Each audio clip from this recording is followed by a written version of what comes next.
ஒரு வீட்டுல இறைவனை நிரந்தரமாக தங்க வைக்க வாசனை திரவியங்கள் உதவுமா அப்படின்ற ஒரு விஷயம்தான். பொதுவா மனதிற்கும் மனத்திற்கும் தொடர்பு இருக்கிறது. ஒருவருடைய மனம் புத்துணர்ச்சி அடையணும் அப்படின்னா அந்த வீட்டுல நல்ல வாசனை தன்மை இருக்கிறது அவசியமான ஒன்று. சில வாசனாதி திரவியங்கள் இருக்கிறது. இந்த வாசனாதி திரவியத்துல இரண்டு மிக முக்கியமான விஷயம். ஒன்று ஜாதிக்காய், இன்னொன்று வசம்பு, அதற்கு அடுத்தபடியா பாத்தீங்கன்னா கிராம்பு.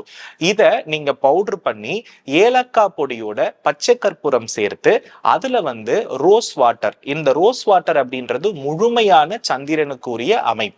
இத நீங்க ஒரு கலவையாக்கி உங்க வீட்டினுடைய மூலைகள், இந்த வீட்டோடைய மூலைகள்னா ஒரு ரூமுக்கு 4 கார்னர் இருக்கும், ஒரு ஹாலுக்கு 4 கார்னர் இருக்கும், ஒரு பூஜை ரூமுக்கு 4 கார்னர் இருக்கும். இந்த இடத்துல எல்லாம் அந்த கார்னர்ல தான் நம்ம வீட்டோடைய நெகட்டிவிட்டிஸ்லாம் இருக்கும்.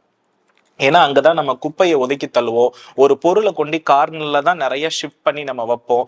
இந்த இடத்துலதான் ஒரு வீட்டினுடைய எதிர்மறை தன்மையினுடைய ஆரம்பமே இருக்கிறது. சோ அப்போ இந்த இடத்துல எல்லாம் இந்த வாசனை திரவியங்களை நீங்க ஒவ்வொரு நாளும், அதிலும் குறிப்பாக வெள்ளி செவ்வாய்க்கிழமையில மறக்காம பண்ணும்போது ஒரு வாரம் முழுவதும் அந்த வீடு பாத்தீங்கன்னா நறுமணத்திற்கு குறைவு இருக்காது. நறுமணம் எங்க இருக்கிறதோ அங்க மன தெளிவு இருக்கும் அப்படின்றத புரிஞ்சுக்கோங்க. உங்க வீட்டுல என்னைக்காவது தட்டுப்பாடு ஏற்படுது, உங்க வீட்டுல திடீர்னு ஒரு சண்டை ஏற்படுது, அந்த சண்டையில வாக்குவாதம் ஏதோ ஒரு விதத்துல அதிகமாகிடுறது அப்படின்னா அந்த வாக்குவாதம் குறைந்து அனைவரும் சுமூகமாகறதுக்குன்னு நீங்க ஒரு பரிகாரம் செய்யணும்னா இமிடியேட்டா உங்க வீட்டை நீங்க பிராக்ரன்ஸா மாத்துறது மட்டும்தான்.